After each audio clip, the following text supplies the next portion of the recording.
Well, my name is Doug Duncan Catherine, and this is Catherine Pawasarat. And we're here to talk to you about Manjushri, the Vajrayana deity of wisdom. Specifically, we're here to talk to you about 12 Manjushris. And this is inspired on the occasion of a retreat that we'll be leading on 12 Manjushris. But today, we're going to talk about the next step in your journey, the next step in our journey, the next step in my journey, because that next step involves a choice or a decision. And decisions lead to results. And this is the nature of karma. Every moment of every day, you're making a decision, a choice. Even if you choose not to choose, that is a default decision. And Manjushri is about understanding the patterns of decisions, understanding how decisions are made and where they lead. In a nutshell, this is the essence of wisdom. Of course, it's a much longer and prolonged path. And Manjushri is all about wisdom. And the 12 Manjushris is about the different manifestations of wisdom and how we cultivate wisdom. Now, the law of karma states fundamentally that a result can't be different than a cause. So if I want to study psychology and I go to engineering school, I'm not going to become a psychologist. I'm going to become an engineer. So as simple as that sounds, we often make decisions without any clear understanding of what the result of that decision is going to be. We were just talking about getting into relationships that you knew you didn't want to get into. Sometimes every party involved knows that they don't want to get into a full-blown relationship and still do. So that's another good example of the choices that we make and the consequences. And this ties directly to the idea of habit. A lot of our decisions are based on habit.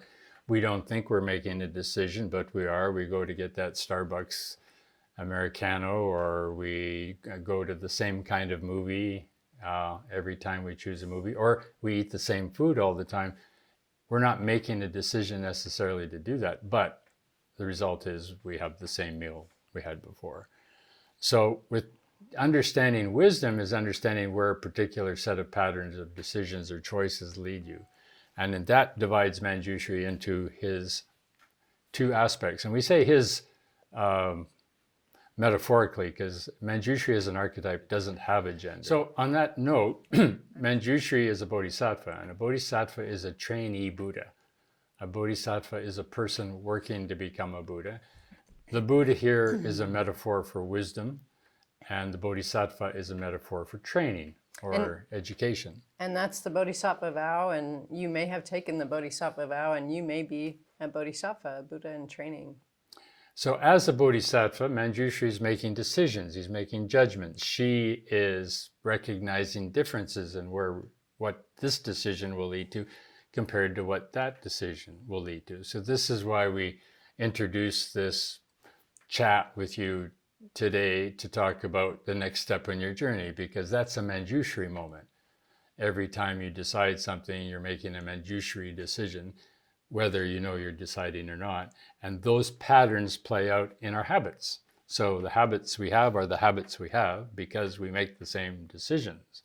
If we want a different result, we need to make a different choice. And so Manjushri is about recognizing these decisions, being aware of them, being aware of their potential consequences, and then experimenting to see if indeed it's true. Sure. Exactly. Now, when Manjushri, through all his or her many, many, many years of pattern recognition and studying the nature of results, understands how these patterns work and where they lead to, then when he understands or she understands that and makes decisions and choices that are in alignment with the state or the way you want to be in your life, then you get that result. And that's when you become a Buddha. So Manjushri becomes a Buddha once the wisdom of decision making has been cleared from unwholesome patterns or patterns that are non-productive or patterns that we don't like. And in that sense, then Manjushri represents cognitive intelligence or discrimination, or that's not a very good word these days, but it used to mean discernment. So discerning decisions. Discerning intelligence. Yeah. It's important to note that wisdom is very different from knowledge, and wisdom trumps knowledge. Wisdom trumps intelligence. It's of a different nature. And this is why the Manjushri practice is so important and so interesting, is that we don't really need more knowledge. It may help, but we definitely need more wisdom. So 12 Manjushris is about cultivating wisdom. Through the accumulation of discernments, which is karma. So when we get to karma, we're talking really about the result has to be of the same genre, the same flow as the cause. So in Sanskrit, for instance, the word chaitana, which means will or decision, choice, is karma. So what you choose, what you opt for, what you want is your karma. So you can change your karma.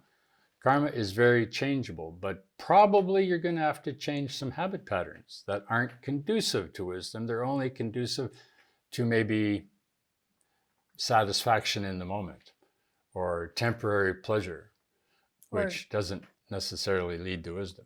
Or conditioning. Conditioned patterns that we inherited from our families and our background, our nation, that we had the karma to be born into. Cause leading to result, cause leading to result, pattern recognition, decisions, figuring out where you want to go and who and how you want to be and what kind of world. So this is why we talk about what's the next step in your journey. If we want an environmentally healthy planet, we have to make healthy environmental decisions at the production level, at the genesis level. Otherwise, it won't lead there. And at the consumption level. And at the consumption level. One of the names of Manjushri means sweet-voiced one. And Manjushri also pertains to speech and right speech. So this is another one of the fruits of Manjushri practice. It also points to the difference between a spirituality, because spirituality, again, if we haven't mentioned it at some other point, is about what's most important to you. So this comes back to what's your next step in your journey. What your next step in your journey is about what's important to you. So in that sense, the spiritual life is about what's of the most importance to you. So we get two paths with that one. We get kind of like an adaptive spirituality that works with our life, or we get like liberative spirituality, which takes you into a different realm, or takes you into a different way of being than you have before. Could we say those are analogous to relative truth and absolute truth? And to Bodhisattva and Buddha. So adaptive spirituality helps our lives go more smoothly, helps us enjoy our lives, improves our relationships, reduces our stress, all really good things, helps us be more productive, helps us live more in alignment with our values. These are wonderful attributes, and these are some of the fruits of adaptive spirituality.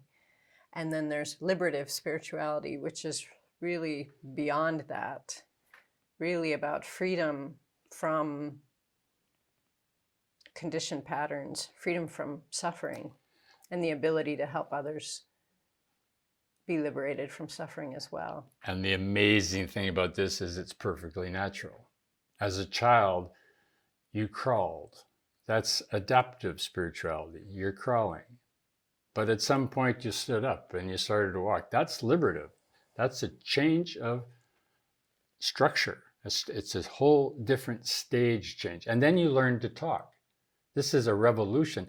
From crawling to walking is a revolution. From walking to talking is a revolution. From walking to crossing the street is a revolution. We did these things naturally as children. But as our habit patterns set in and our conditioning sets in to just fit in, then we get into habit patterns that kind of hold us in places that we may not want to remain. And it's very easily liberated by just choosing to walk or to talk or to go to a different country or to eat in a different restaurant or to meet a different friend that's outside of your normal range.